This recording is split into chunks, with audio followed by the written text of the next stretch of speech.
பக்திகர நண்பர்களுக்கு வணக்கம். தசராவை முன்னிட்டு நாங்கள் செட்டிங்ஸ் பார்க்கலான்னு தெற்கு தாண்டவக்காலுக்கு போயிருக்கும்போது அங்கே கொலு வச்சுருந்தாங்க. ரொம்பவே அழகாக இருந்துச்சு கொலு. அங்கே நிறைய விதவிதமான கதைகளை அமைச்ச மாதிரி ஒரு கொலு இருந்தது.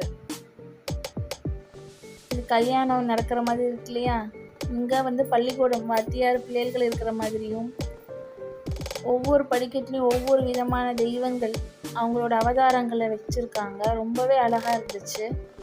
அஷ்டலட்சுமிகளும் இருக்காங்க. பெருமாளோட அவதாரங்கள் இருந்தது. ரொம்பவே அழகாக இருந்துச்சு பார்க்க. நீங்கள் அப்படியே சைடில் பார்த்தீங்கன்னா அங்கே கிரிக்கெட் ஆடுற மாதிரி கொலு வச்சுருக்காங்க. அதுக்கப்புறமா வளகாப்பு பண்ணுறாங்க, விவசாயம் பண்ணுற மாதிரி, பொங்கல் காய்க்கிற மாதிரி, கோயிலில் ஏதோ கும்பாபிஷேகம் நடத்துகிற மாதிரி ரொம்பவே அழகாக இருந்துச்சு. அதை பார்த்துட்டு அப்படியே வரும்போது இங்கே என்னென்னா கூர்ம அவதாரத்தில் நம்ம பெருமாளை செட்டிங்ஸ் பண்ணி வச்சுருந்தாங்க. ரொம்பவே அழகாக இருந்துச்சு.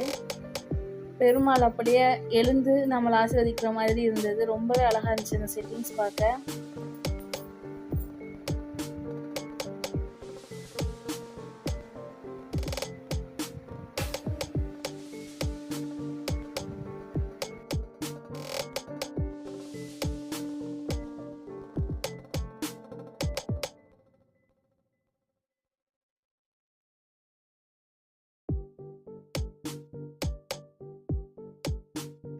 அதை தொடர்ந்து பக்கத்தில் நம்ம நவராத்திரி நாயகியை வச்சுருந்தாங்க. ரொம்பவே அழகாக இருந்துச்சு. 10 தலையோட அம்மன்.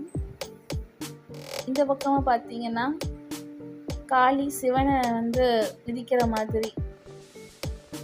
ஆக்சுவலாக அது ஒரு அசுரனை மிதிக்கிற மாதிரி வச்சுருந்தாங்க.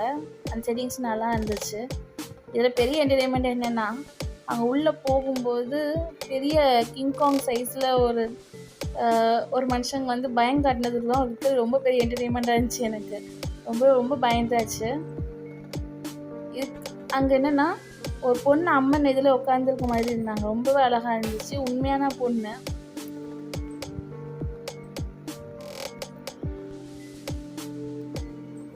ரியலாகவே பெண் தெய்வம் மாதிரியே இருந்தாங்க. ரொம்ப அழகாக இருந்துச்சு. இவங்களை பார்த்துட்டு ஃபோட்டோலாம் எடுத்துகிட்டு வெளியே வரும்போது இவங்க கிங்காங் நம்மளை பயன்படுத்தி வெளியே அனுப்பியாச்சு.